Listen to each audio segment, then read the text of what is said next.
Excuse me. I hope you're feeling better. I am, thank you.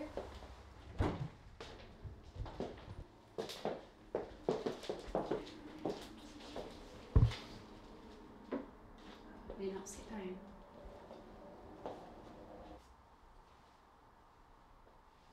In vain I have struggled, and it will not do. My feelings will not be repressed. You must allow me to tell you how ardently I admire and love you.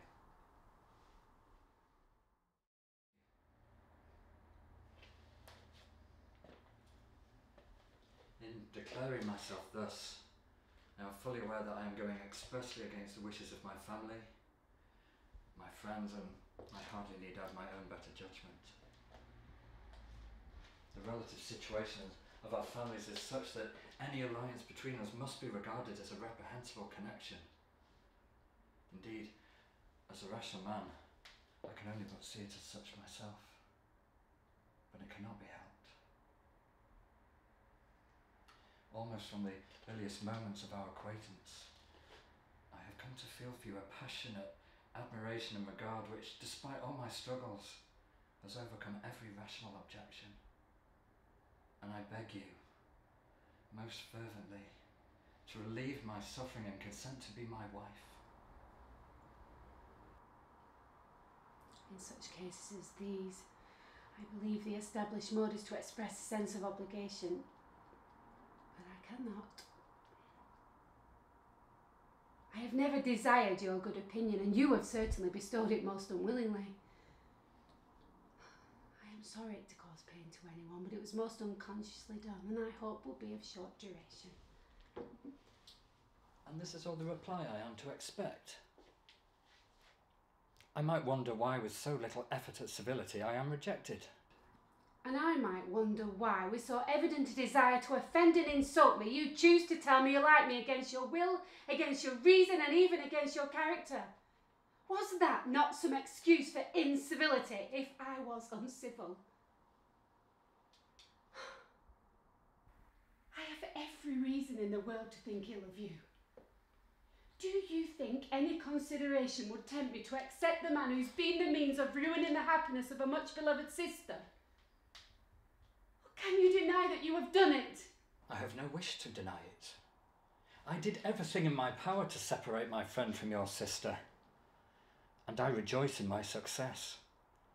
Towards him I have been kinder than towards myself.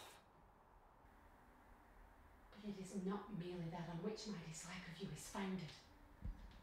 Long before it had taken place, my dislike of you was decided when I heard of Mr. Wickham's account of your dealings with him. How can you defend yourself on that subject?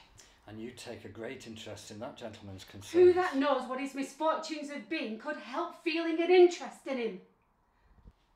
His misfortunes? Yes, his misfortunes are great indeed. And of your infliction. You have reduced him to his present state of poverty, and yet you treat his misfortunes with contempt and ridicule. And this is your opinion of me? My faults by this calculation are heavy indeed. But perhaps these offences might have been overlooked, had not your pride been hurt by the honest confession of the scruples which had long prevented me forming any serious design on you. Had I concealed my struggles and flattered you. But disguise of every sort is my abhorrence. Nor am I ashamed of the feelings I related to you. They are natural, and they are just. Did you expect me to rejoice in the inferiority of your connections? To congratulate myself on the hope of relations, whose condition in life is so decidedly below my own? You're mistaken, Mr. Darcy. The mode of your declaration merely spared me any concerns I might have felt to refusing you, had you behaved in a more gentlemanlike manner. You could not have made me the offer of your hand in any possible way that would have tempted me to accept it. From the very beginning, your manners impressed me with absolute belief of your arrogance, your conceit, and your selfish disdain for the feelings of others.